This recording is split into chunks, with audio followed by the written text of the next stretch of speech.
At the hospital, I was standing just outside the curtain when I heard my mother-in-law say it. "Burn the other birth certificate. She never needs to know." My heart stopped. And then Darren, my husband, replied in the calmest voice, like he was confirming a dinner reservation. "One was enough." I never wanted twins. I didn't move. I couldn't. It was like the floor gave out under me and I was floating above everything, watching the moment happen to someone else. They didn't know I was there, or maybe they didn't care. Sylvia's voice was low, but firm, like she'd said it before, like this was a conversation they had rehearsed. Darren didn't argue, he just agreed, like it was the most normal thing in the world to erase someone's existence, like it wasn't my child they were talking about. I didn't say anything. I couldn't even breathe properly. The hospital lights above me felt too bright, like a spotlight, exposing everything I'd never seen before. I pressed my hand to the wall just to steady myself. That sentence, "She never needs to know," kept looping in my head. Who was she? Me? My daughter? Were they hiding something from Noah? Was it something from when he was born? When we finally got Sylvia discharged and brought her back to the house, no one said another word about what happened at the hospital. She acted like nothing had been said. Darren was distant, almost robotic. I didn't push. I told myself I must have misheard. That stress was playing tricks on me. But then we walked through the front door. Noah was waiting for us in the living room. His legs were crossed, and he was flipping through a plastic folder filled with old papers the nurse had given him at school. They'd just visited the local hospital as part of a class trip. When he looked up at me, his face was confused, curious. He held out a photo in both hands. "Mom, who's this other baby?" I walked over, trying to focus. The photo was dated the day Noah was born. It was taken in the hospital. There were two babies in the picture, side by side, swaddled in the same patterned hospital blanket, each wearing tiny hats. One had a name card that said Noah. The other had no label, just a blank space. My fingers tightened around the edges of the photo. Two babies. Not just Noah. Two.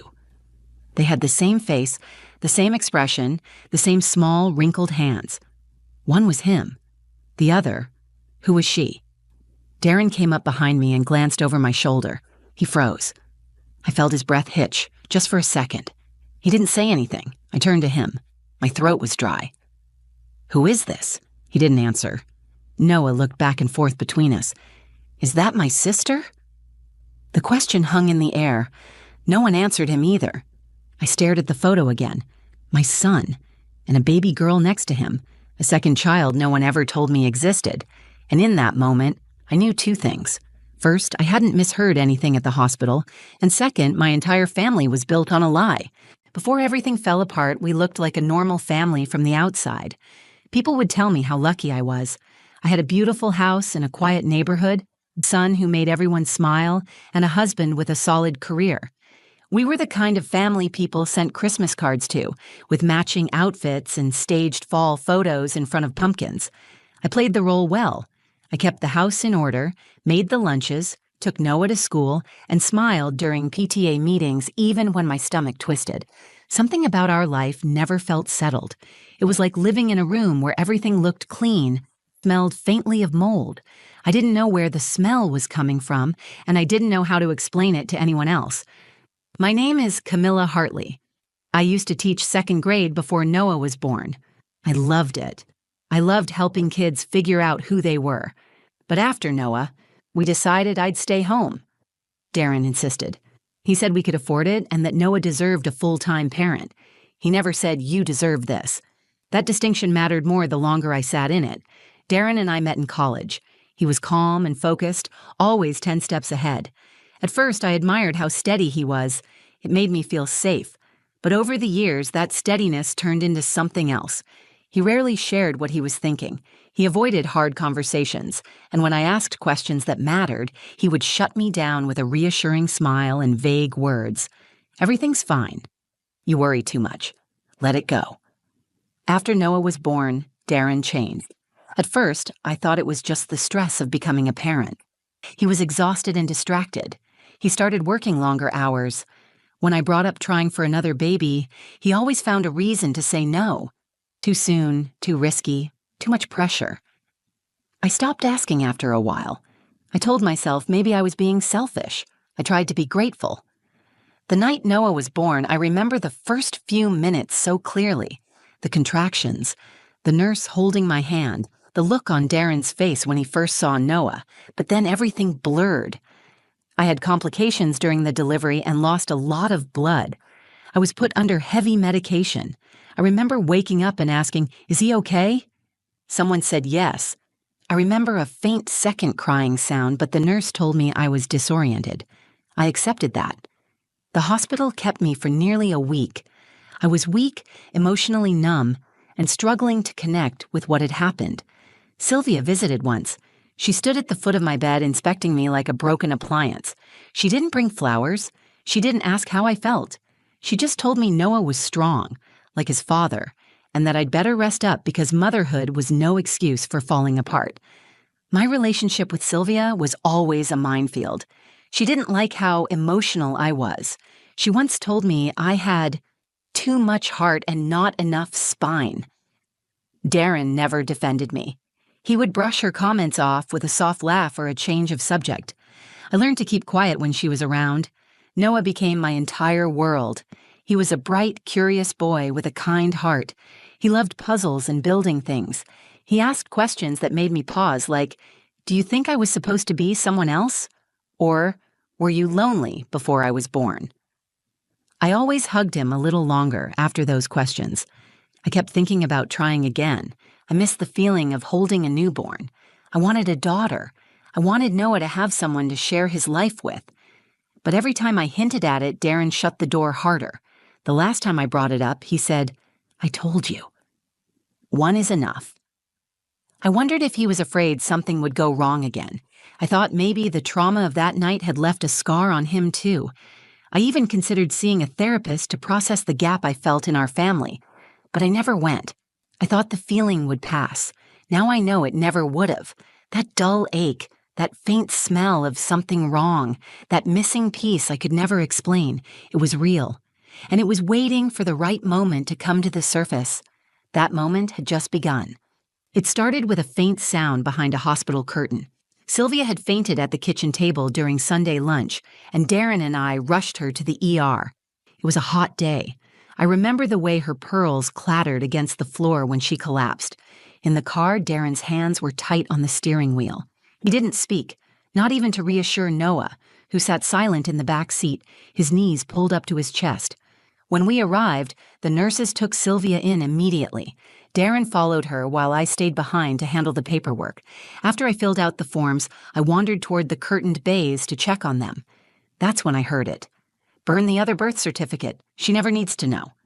Sylvia's voice was low, firm, and sharp, like she wasn't afraid of being heard.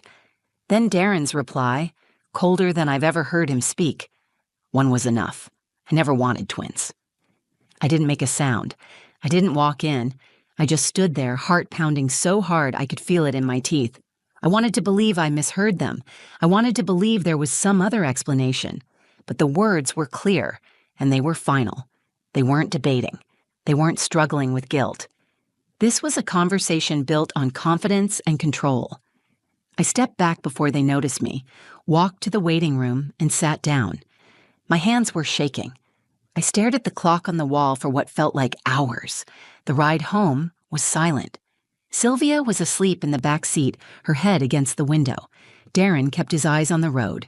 I turned my face to the window, watching the trees blur by. I didn't ask. I didn't want him to lie. I wanted time to think, to breathe, to process the weight of what I had heard.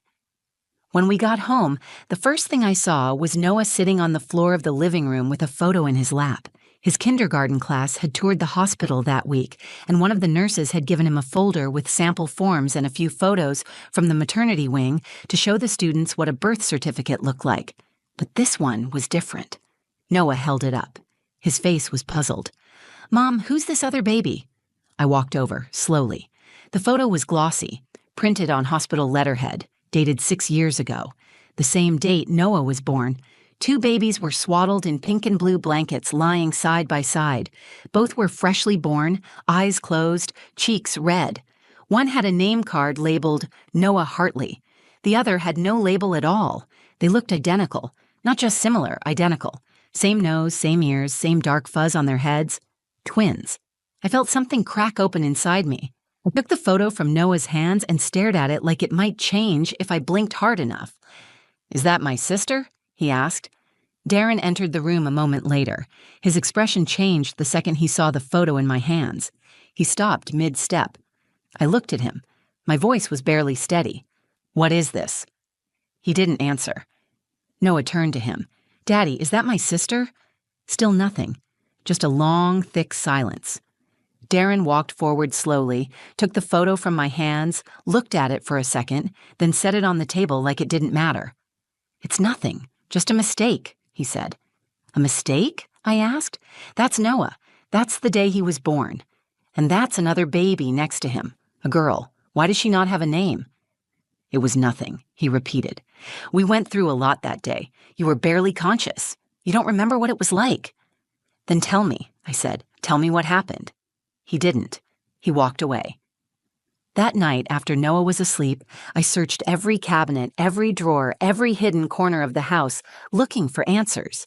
I didn't even know what I was looking for yet, just proof, anything. Something inside me had shifted. This wasn't something I could ignore, and it wasn't going away.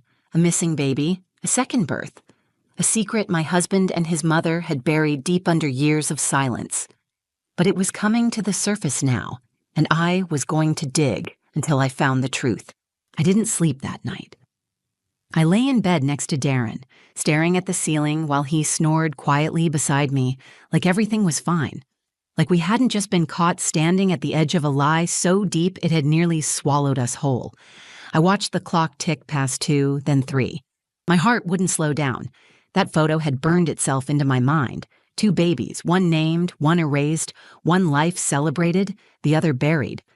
And somehow I had slept through it all. Noah deserved to know the truth. I deserved to know the truth. So I got up. I moved through the house in the dark, careful not to wake anyone. I knew exactly where to look. In our attic, there was an old cedar trunk Darren had insisted we never open. He told me it was full of legal documents and family records from his father's estate. It was locked with a heavy brass latch. That night, I didn't care about rules. I didn't care about what I wasn't supposed to find. I pried the lid open with a screwdriver. My hands were shaking. Inside, I found old tax files, medical records, property deeds. I dug deeper. Beneath a stack of file folders, I found a small envelope marked Hartley, 2019, the year Noah was born. Inside were 2 birth certificates, one for Noah Hartley, one for a baby girl. Nora Hartley, same birth date, same time, same hospital. I sat down hard on the attic floor and pressed my fingers over my mouth. I couldn't make sense of the words in front of me. I was reading them. I was holding them. And they still didn't feel real. The certificate for Nora had been signed by Darren. The line where my signature should have been was blank. There were more documents in the envelope. Discharge summaries, a form titled Parental Relinquishment of Custody, Infant. The page detailed a decision to release legal claim to a child due to medical complications, citing the father's authority. It was signed the day after Noah's birth. I was listed as sedated, unavailable for consent. The reason section said, due to critical instability, survival unlikely. No one ever told me she lived. No one ever gave me a chance to decide. I sat there for almost an hour, reading those documents over and over again. I tried to convince myself there was some reason this had happened, that Darren had been protecting me, that Sylvia had been trying to help, but nothing about it felt like protection. It felt like theft. My daughter had been taken from me under my own roof, in my own body, and the people closest to me had hidden it with paperwork and silence. The next morning, I didn't pretend anymore. I waited for Darren to come down to the kitchen. He walked in still half asleep, pouring himself a cup of coffee like it was any other day. I set the envelope on the table in front of him. He froze. "Where did you get that?" he asked. "The attic," I said. "I opened the trunk. You lied to me." He stared at it for a long time. Then he sat down, slowly. "She wasn't going to make it," he said. "The doctors told me she had less than a 5% chance of survival. They asked me what I wanted to do. You were unconscious. I didn't want you to wake up and see her die." "So you gave her away?" My voice was sharp, but I wasn't yelling. You let them take her like she was a mistake? She wasn't breathing, he said. They told me it would be easier. They said I could save you more trauma. And you never thought I deserved to know? He looked at me and I saw it. Not regret, not guilt, just exhaustion. He had built this lie so carefully that even now, faced with proof, he still believed it had been the right decision. I made the best call I could, he said. No, I told him. You made the call for both of us. You decided who got to live in this family. You buried my child. I took the photo from the living room table, folded the birth certificates into my purse, and walked out the door. I didn't know exactly where I was going yet, but I knew who I was looking for, my daughter. I didn't stop to cry. I didn't stop to question myself. I had a name, a date, a hospital, and a truth no one could take from me anymore. The first thing I did was call the hospital where Noah and Nora were born. I asked for the NICU records from the day of their birth. The woman on the phone paused when I gave her Nora's name. She asked for identification and proof of relationship. I faxed everything I had, birth certificates, the discharge forms, even a scanned copy of the photo Noah had found. An hour later, my phone rang. "This is Nurse Lila Temple," the voice said. "I was on duty the night your twins were born." The word twins hit hard. It was the first time someone else had said it out loud. I sat down at the kitchen table and pressed the phone to my ear. My whole body felt like it was vibrating. "I remember them," Lila said. "I remember you. You were in surgery for a while after the delivery. We were told your daughter wasn't going to survive, but she did. It was a tough couple of days, but she made it." My mouth went dry. She lived? She was in critical condition at first, breathing issues. We kept her in an incubator. She responded well. Her stats started improving. But 3 days later, she was gone. A man came in with paperwork. He said the parents had decided to place her. "A man?" I asked. "Yes." He said he was the father. I remember because I asked him if he wanted to hold her before she left. He refused. I closed my eyes, trying to stay upright. Where did she go? She was transferred to foster care through the hospital's emergency placement program. When a parent signs a full relinquishment form, the baby is placed into state care. It doesn't happen often, but it's legal. She was never adopted? I asked. She was taken in by a foster family in Oregon. After that, I don't know. We don't track them after placement. I thanked her. I wrote everything down. I held the phone in my hand after the call ended and stared at the wall for a long time. I'd been sleeping under the same roof as a man who stole my child and convinced himself it was mercy. That night, I called a lawyer. The next day, I hired a private investigator.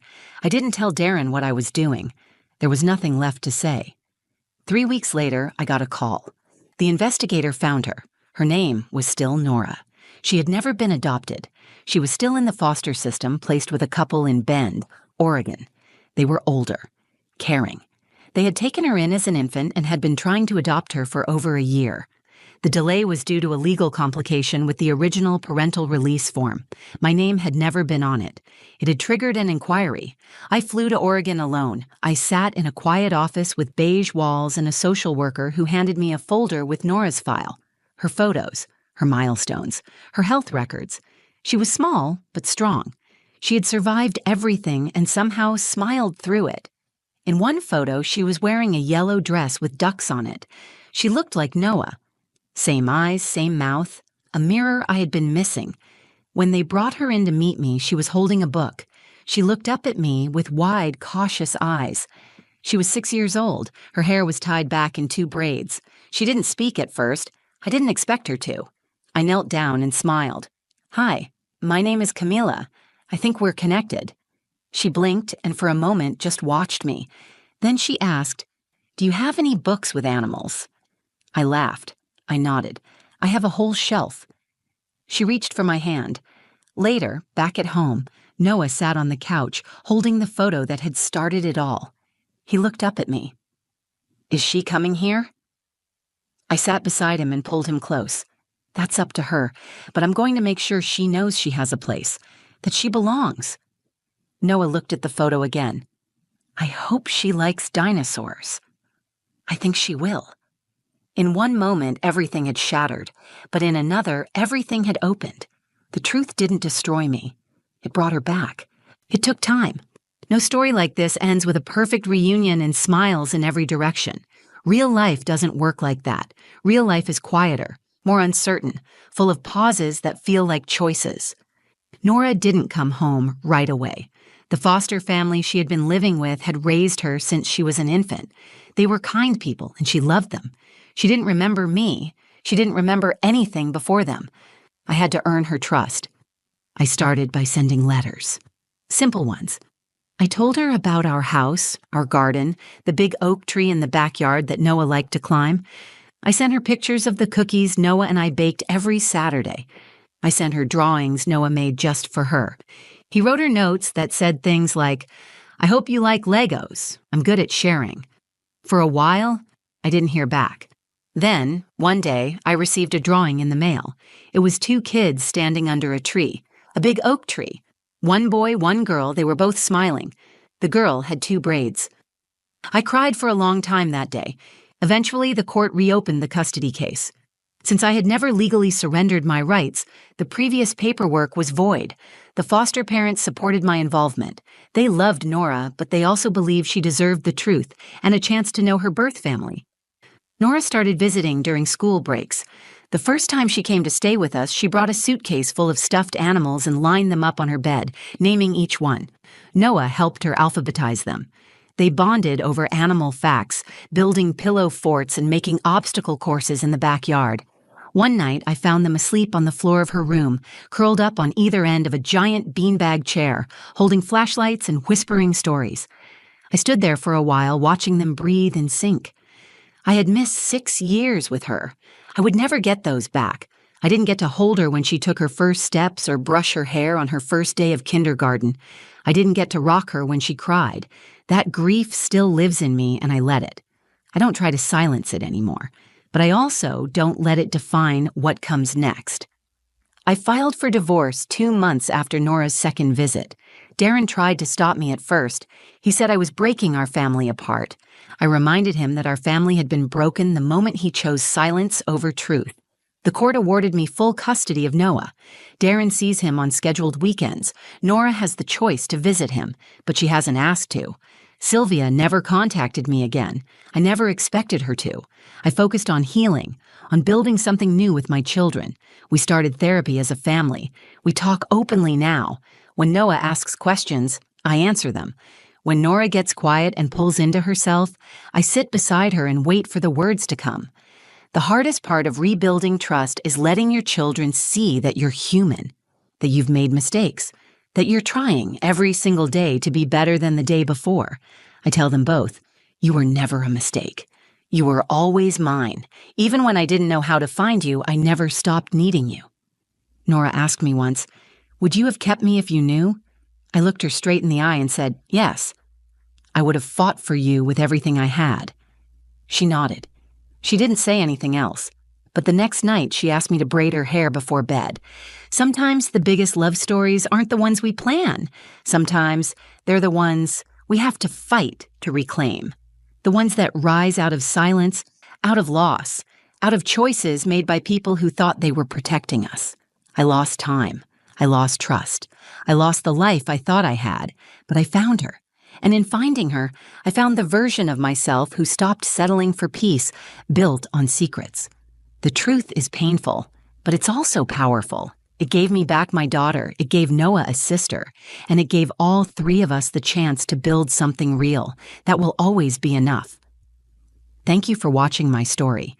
If it moved you, if it made you think about the power of truth, or reminded you of how important it is to listen to your intuition, please take a moment to like the video. Share it with someone who needs to hear that healing is possible, even after the deepest kind of betrayal. And if you've been through something like this or are going through it now, leave a comment. Your voice matters. You never know who you might help just by sharing. Don't forget to subscribe to the channel if you want more true stories that go deeper than the surface. Stories about real families, real heartbreak, and the strength it takes to choose truth over silence. Because sometimes the stories we're most afraid to tell are the ones that set us free.